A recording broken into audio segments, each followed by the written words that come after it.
¿Cuál es el pasado y cuál es el presente del español en América? ¿Cómo fue la expansión del español en todo un continente?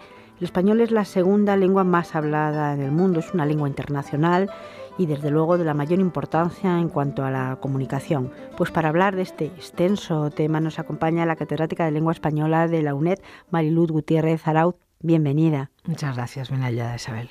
Si hablamos de pasado y presente de la lengua, del español en América, debiéramos empezar por hablar de este pasado. Todos conocemos cómo llega el español al continente. Sabemos que después del descubrimiento de Colón es la manera de entrada, pero desde luego una lengua tiene que sufrir muchísimas peripecias para poder expandirse de la manera en la que se ha expandido el español. Sí, es un tema apasionante, que una lengua inicialmente hablada en Castilla, luego que se extiende por España, que es adoptada como lengua común en la península y en las islas Canarias tardíamente, porque todos sabemos que son conquistadas tardíamente, poco antes que América, pues esta lengua se convierte en unos pocos siglos en una lengua hablada en la actualidad desde Estados Unidos, el norte, porque en Canadá no se habla más que como lengua extranjera, pero todo Estados Unidos se habla por muchos millones, en torno a 50, más de 50, aunque no se sabe con certeza, hablantes de español desde Estados Unidos hasta el sur de América, en la Patagonia, Argentina, excepto en la zona de Brasil, que sabemos que se habla portugués, pero que evidentemente hay una gran expansión también del español y un gran interés por parte de los brasileños para hablar y para aprender el español. Entonces digamos que la lengua española es una lengua internacional, pero es esencialmente americana. Que haya nacido en España y que haya nacido en una tierra pequeña que luego se expandió porque era una lengua muy adaptable y porque admitía todo lo que venía de fuera, como le pasa ahora al inglés, y luego también porque hubo unas circunstancias políticas y político-sociales que hicieron que el castellano se convirtiera en lengua común de España, pero que fue la lengua que se llevó a América, ¿no? Esa es una peripecia muy larga, llena de muchos matices y que evidentemente es complicado resumir. Pero lo que no les gusta a algunos que se hable de descubrimiento, porque la palabra descubrimiento es como si antes no existiera y lo descubrimos nosotros. En el mundo latinoamericano les gusta que se hable de encuentro, nos encontramos con ellos. Evidentemente que los descubrimos, sí, pero claro, nos encontramos, fue un encuentro. El descubrimiento es como si es una palabra tomada desde nuestra perspectiva, mientras que el encuentro es una palabra tomada desde las dos perspectivas. Además es una palabra preciosa el encontrarse y además el fundirse. Sí. El español llega y desde luego esta peripecia de la que hablamos es de norte a sur porque va por todas partes y de diferentes maneras. Históricamente la lengua cómo se mueve, porque son unos pocos los que llegan y muchos los que están. Sí, eso que tú has dicho de encontrarse, que es tan bonito, y fundirse, que también lo has dicho tú, tiene una palabra que es la que define todo esto, que es el mestizaje. Lo que significa el mestizaje es el motor que hace que el español entre en América. No llegan muchos españoles, llegan pocos, pero el español se casa con la indígena, se hacen muchos criollos, muchos mestizos.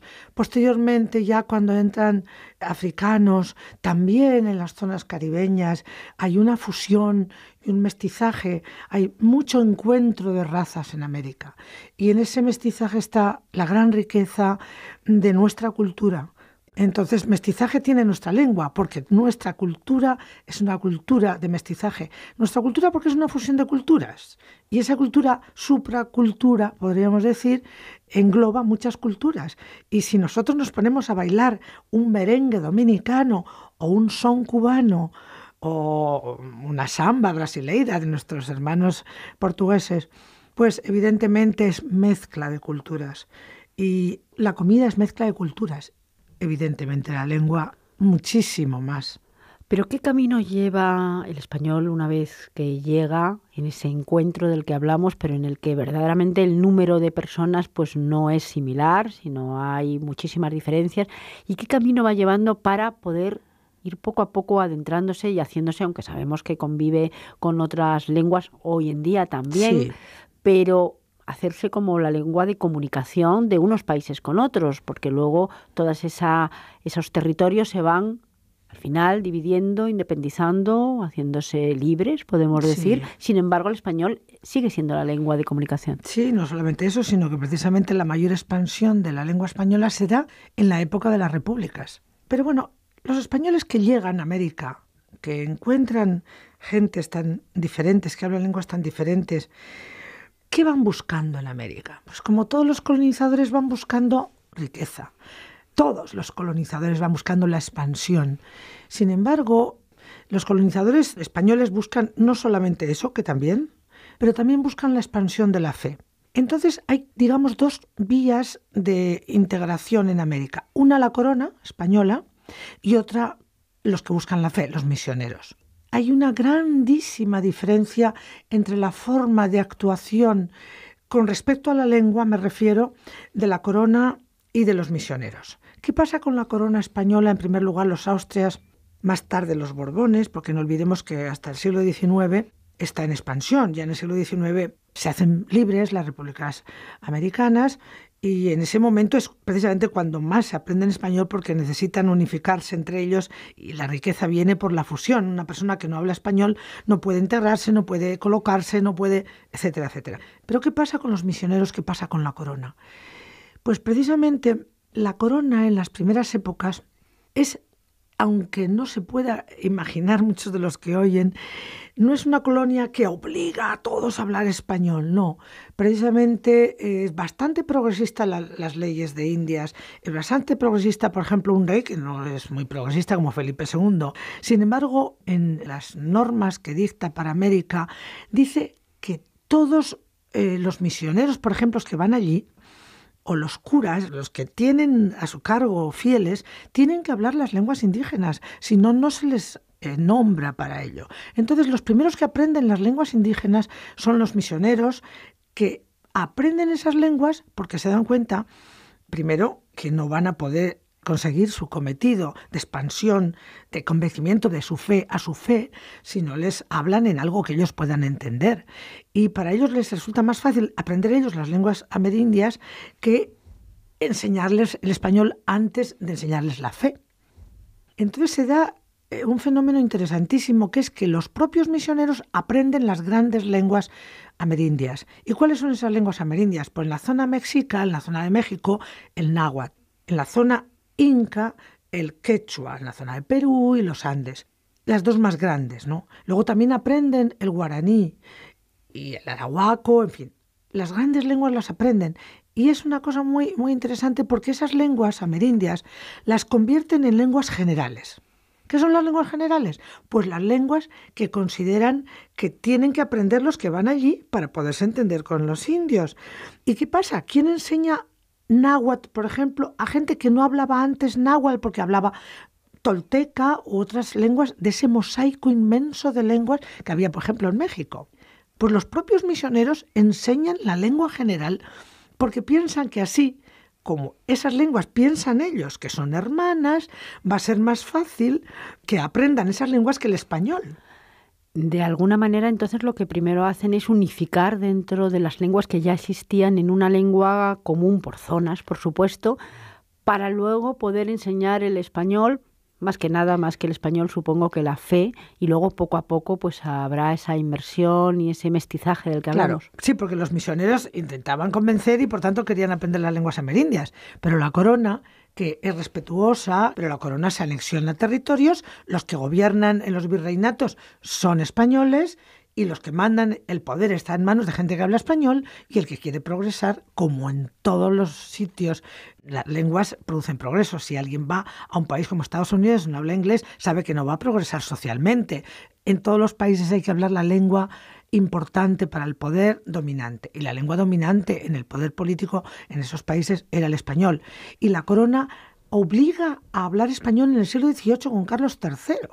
Pero los Austrias no obligan, digamos que tienen una postura más transigente, aunque no podríamos esperarlo en principio, y entonces poco a poco los misioneros van cumpliendo sus funciones.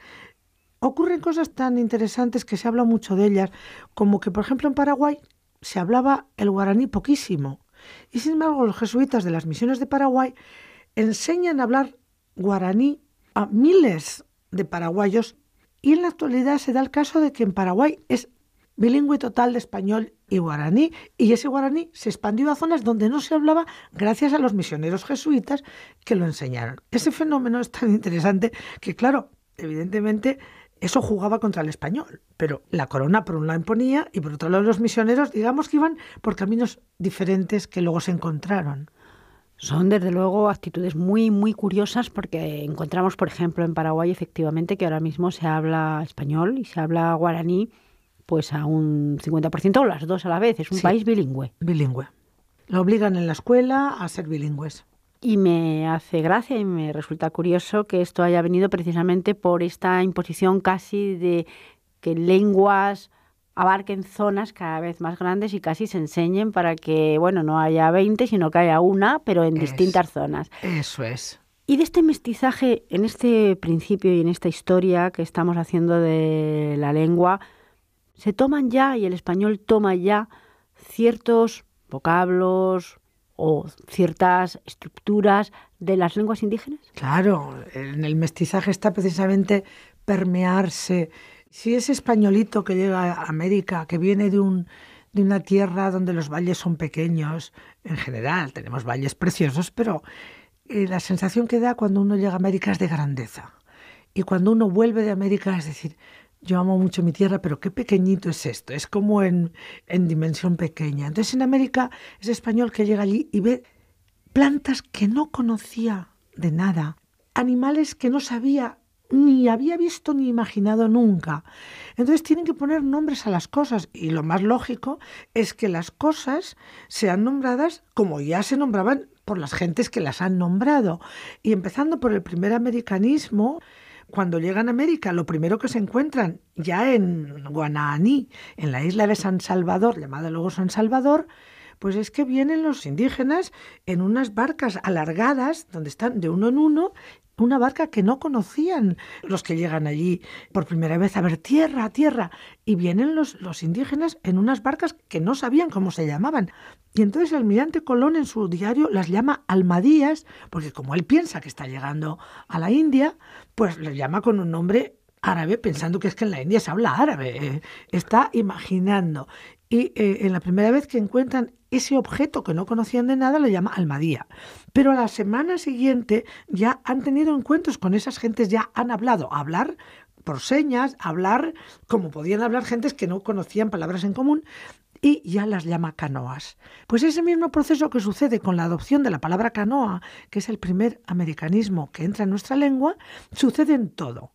Y sucede en cosas tan comunes para nosotros ahora como es, si alguien se está comiendo unas patatas, pues no sabemos que patata es un tubérculo que nos traen de América, que no existía en Europa. Que en América no se llama patata, que se llama papa. Porque batata es otro tubérculo. Y los españoles confunden batata con papa y hacen esa especie de mezcla explosiva que es la palabra patata.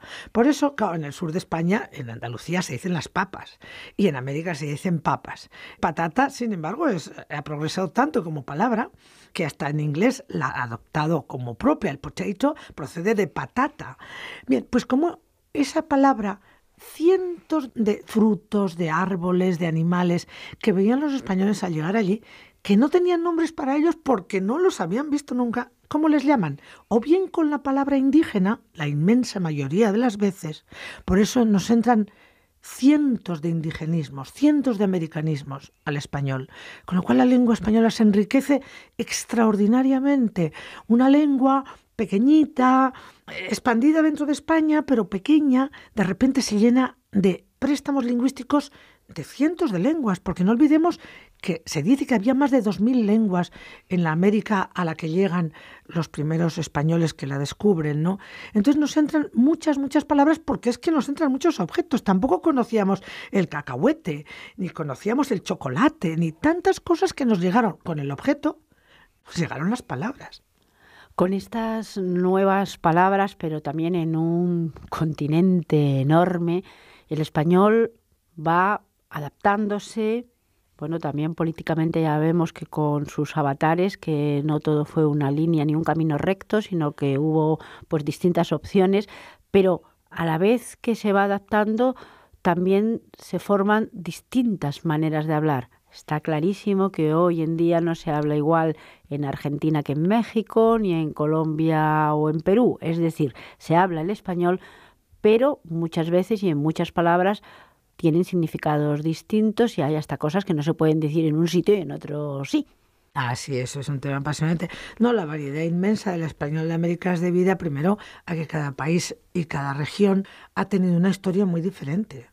No es lo mismo la expansión del español en las zonas caribeñas, en las Antillas, el comienzo, a cuando ya entra en el continente, en México, a cuando baja más y va hacia los Andes, y no digamos ya al final hacia Chile, Argentina. Es muy diferente el momento, es diferente el material humano, las personas que van allí, la forma como se mezclan las inmigraciones que se dan dentro, es una cosa muy diferente y por tanto se dan resultados diferentes. Sin embargo, sí es cierto que el español en América se relaja. Lo vamos a ver en rasgos fonéticos, cómo se relaja. Se enriquece en el léxico.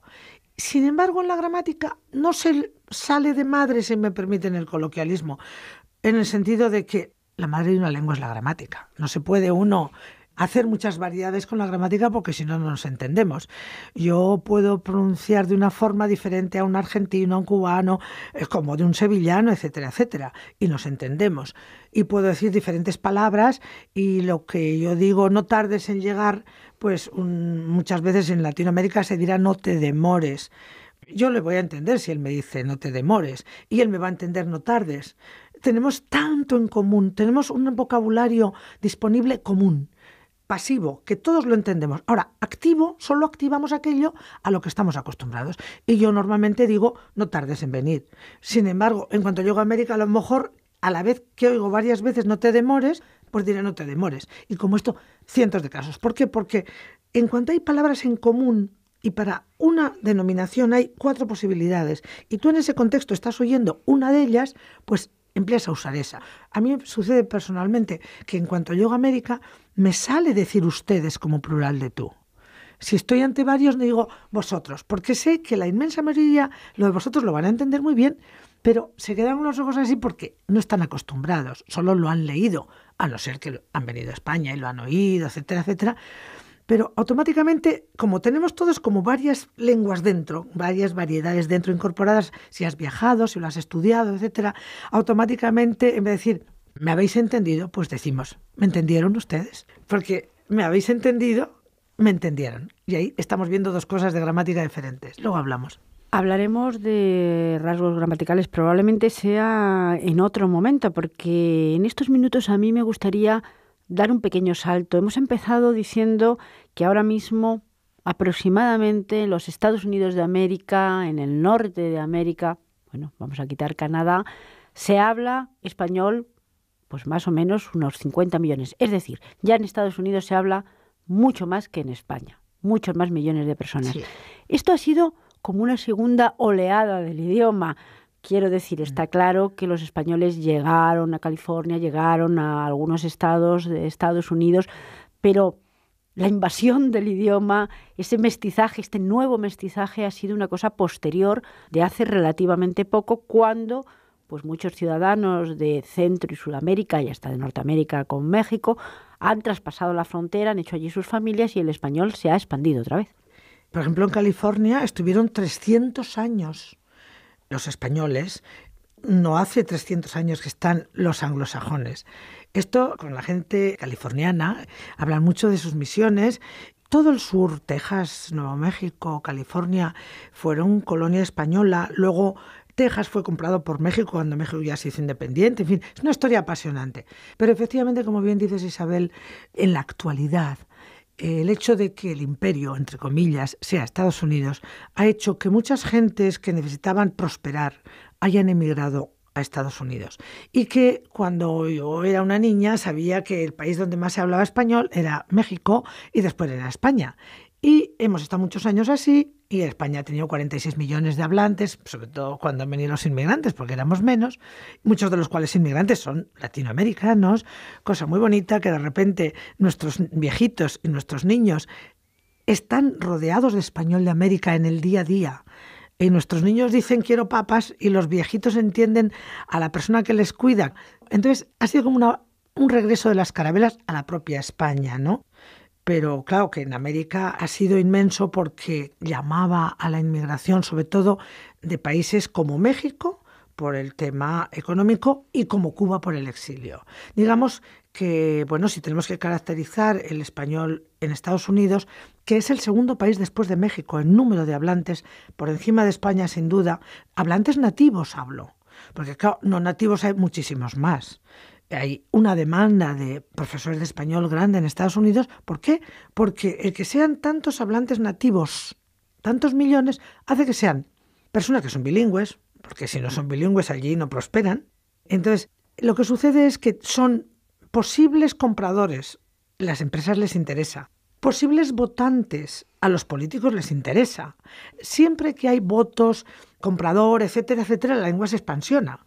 Y automáticamente ha interesado muchísimo más ahora el español en Estados Unidos. Tanto es así que todos los presidentes, si no hablan español, pues van mal. Y en los últimos días de la campaña, sobre todo, en fin, no quiero ejemplificar, pero si quieren el voto hispano, tienen que hablar español. Y son muchos millones y son de una línea, salvo excepciones como la zona de Miami, que son más de tendencia conservadora, republicana, pues la inmensa mayoría de los hispanos tienen tendencia más a votar a los demócratas. Es curioso, profesora Gutiérrez Arauz, porque nos comentaba que ahora pues se oye en nuestro país, en España, se oye esos distintos acentos.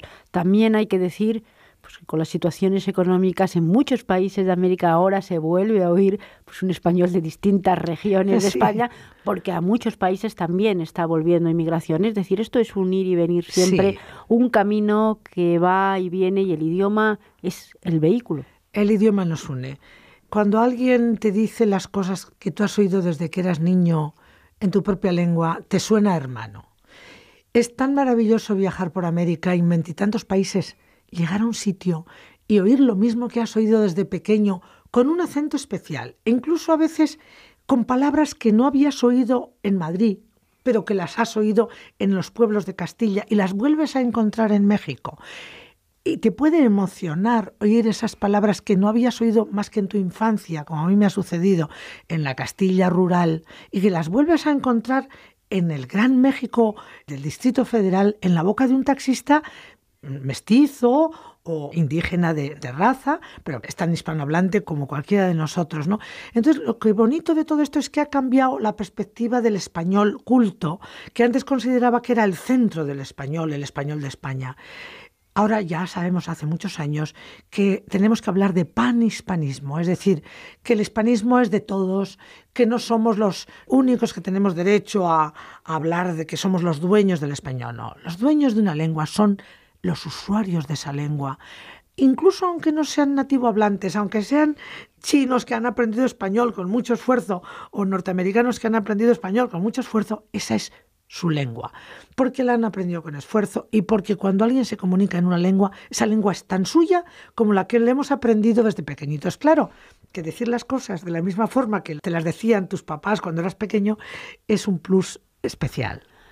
El español está desde luego en el mundo, hemos hablado en América porque principalmente ahora mismo el español con este panhispanismo es americano.